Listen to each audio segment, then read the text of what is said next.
Hi, I'm coming to you from the White House of Sandra White's kitchen. And I just want to bring you a little idea of why I chose to be a vegetarian. You know, in the beginning, God saw that His work was good. And He was really very happy with what He had done. In the middle of the garden was the tree of life. And the fruit that the tree provided, energy. That tree provided a lot of energy for these people. And so the first people on earth lived over 900 years because of their heritage or because they themselves had actually eaten from the tree. Because of sin, however, eventually that tree was taken from earth. And no longer was anyone able to have access to the Garden of Eden or to eat from the tree in that garden. Now, as time went on, people lived shorter and shorter lengths of time.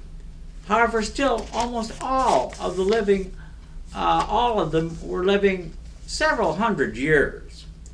And then, because of the wickedness of the people on the earth, God saw that it was not good for life to continue with all of that sin, pain, sadness, and nearly all of creation experienced that type of thing. And so God flooded the entire earth with water. And all except for 8 people on Noah's Ark died because of that flood. After the flood, there was no one who lived as long as many who had lived prior to the flood. By that time, the people were far enough removed from the tree of life that the effects of that tree were no longer as evident. Up until that time, man lived on fruit, grains, and nuts, as spoken of in Genesis 1:29 and 3:18. After sin, God introduced them to the herb of the field, vegetables. After the flood, God allowed them to use flesh foods. Notice that information in Genesis 9, verses 3 through 5. Now, there are several things about flesh foods that make them different from the original diet. But 2 things that can be observed are flesh foods are secondhand foods. You know, you get them from animals that have already eaten other food. And so they're secondhand, of course. And the flesh foods, of course, have blood that's not part of the original diet or the diet that was given after the flood.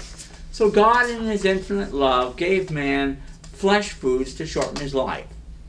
Notice the following quote from Zahara Barnes. Meat lovers, this news may change your grocery list. Eating both processed or unprocessed red meat is associated with an increase in mortality risk. In other words, you will die sooner, according to the new research in American Journal of Christian Clinical Nutrition. And that's from Women's Health, October 6, 2014.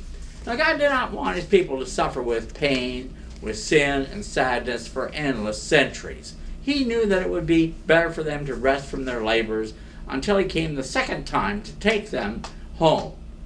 You know, I am now nearing 74 years of age. I've never really indulged in meat eating. I've been witness to many things, good things and bad, that have occurred. And it really is not important that I continue to see those things over and over again when I am promised eternal life, if only I'll accept and believe in Jesus. I've been blessed to live a useful life without meat for over 2 billion seconds. That's about 74 years, and I see no reason to change my diet at this point. May God continue to bless every one of you as you learn more and more about the love of our Creator and share that love with others around you. Thank you for listening. Have a great day, and we'll see you another time. Bye-bye.